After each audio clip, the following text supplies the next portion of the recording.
पहाड़ों की रानी कह लीजिए या फिर डॉटर ऑफ द हिल्स। इस नाम को सुनकर लोगों के मन में कई तरह के सवाल आते हैं। सबसे पहला सवाल कि ये पहाड़ों की रानी है कौन।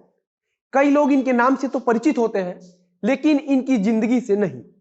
आज के अतीत में हम आपको बताने वाले हैं एक कहानी जिसमें नायक भी वही महिला है और नायिका भी। एक कहानी जिसमें तत्कालीन ब्रिटिश सरकार के लिए विलन भी वही महिला है। आज कहानी बताएंगे आपको एक महिला की जिन्हें देवी मानकर पूजा जाता है। ये कहानी है मणिपुर की जोलियांगलोंग कबीले के रोंगमेई खानदान में जन्मी रानी गाई दिल्लियों की।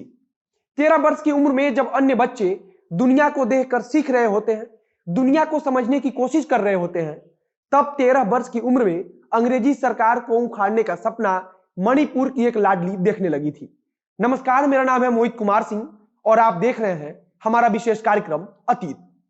26 जनवरी 1915 को मणिपुर के तमेंगलोंग जिले के तौसेम उपखंड के अंतर्गत आने वाले लोंगकाओ नामक गांव में उनका जन्म हुआ था। इनके गांव को कई बार नुंगकाओ भी लिखा जाता है। रानी गाईदिल्लियू नागा जनजाति से ताल्लुक रखती थी। नागा जनजाति की संख्या मणिपुर के साथ साथ नागालैंड, असम और अरुणाचल प्रदेश में अच्छी खासी है। नागालैंड में तो ये बहुसंख्यक है। रानी का जन्म एक शासक वर्ग के परिवार में हुआ था। जनजातियों में यह आज भी एक आम बात है। एक नगा नेता हुआ करते थे जिन्होंने हेराका आंदोलन की शुरुआत की थी। यह वह समय था जब पूरे देश में अंग्रेजों से आजादी के लिए संघर्ष चल रहा था। अंग्रेजों ने अब आम जन के आवाज को दबाने के लिए निर्दोष व्यक्तियों को भी मारना शुरू कर दिया था। हेराका आंदोलन को चलाने वाले नागा नेता हाईपोंग तदोनांग, कई जगहों पर हम इन्हें जदोनांग भी लिखते हैं।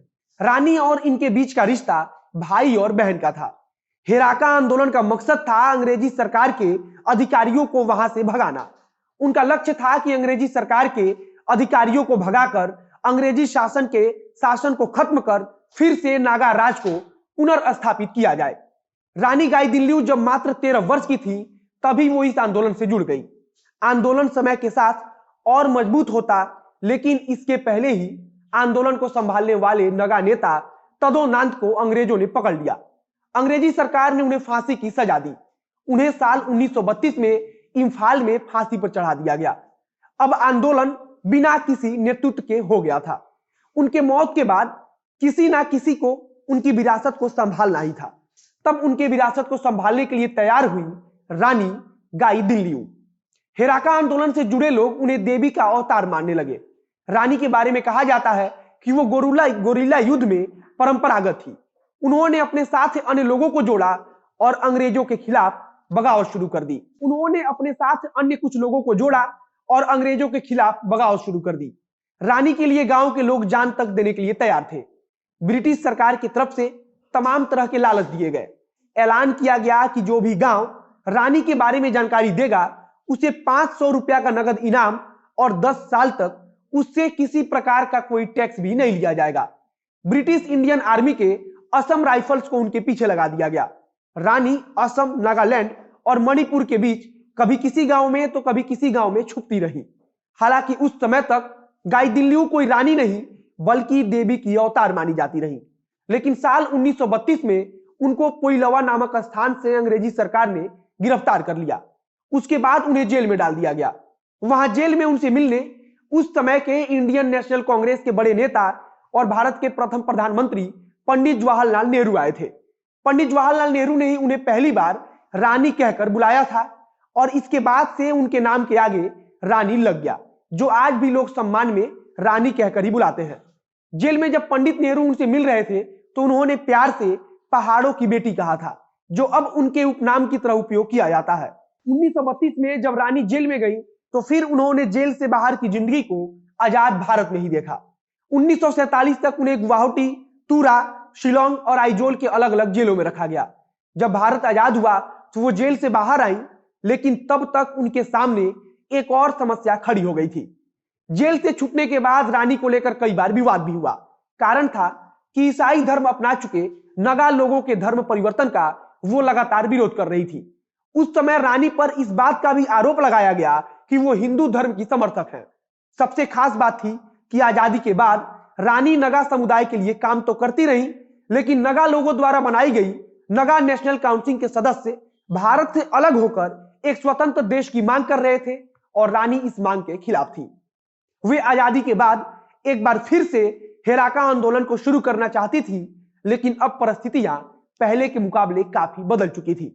वहां के कई बड़े ईसाई नेताओं ने इसका विरोध किया।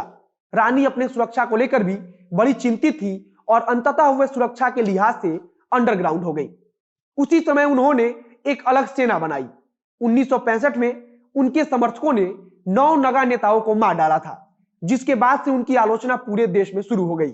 हालांकि 1966 में भारत सरकार से उनका समझौता हुआ और वो फिर वापस सामान्य जिंदगी में आ गई। रानी भले भारत से अलग होना नहीं चाहती थी, लेकिन उनकी मांग थी कि आजाद भारत के अंदर उनके समुदाय को एक अलग जिला दे दिया जाए, जो भारत सरकार के लिए संभव नहीं था। आज भी national socialist council of Nagaland का एक गुट नगालिम का मांग करता है। नगालिम का मतलब होता है ग्रेटर नगा राज्य। उनके अनुसार मणिपुर, असम और अरुणाचल प्रदेश के उन इलाकों का नागालैंड में विलय होना चाहिए जो नगा बहुल है। इसको लेकर कई बार विवाद हो चुका है। फिलहाल इस वीडियो में हम इस विवाद के बारे में ज्यादा बात नहीं करेंगे। अंत में आपको सिर्फ इतना बता दूं कि रानी ने भारत सरकार से वादा किया था कि वो अब कभी भी अहिंसक तरीका नहीं अपनाएंगी। 1982 में भारत सरकार ने उन्हें पद्म भूषण से सम्मानित किया था। नरेंद्र मोदी जब 2018 में मणिपुर गए थे तो उन्होंने रानी गाइदिन्ल्यू को राष्ट्र की बेटी कहकर संबोधित किया था। हमें उम्मीद है कि आपको यह वीडियो पसंद आया होगा। वीडियो अच्छा लगा हो तो शेयर कीजिए, फेसबुक पर देख रहे हैं तो पेज को लाइक कीजिए, यूट्यूब पर देख रहे हैं तो चैनल को सब्सक्राइब कीजिए। मिलते हैं फिर अतीत के अगले भाग में किसी नई कहानी के साथ।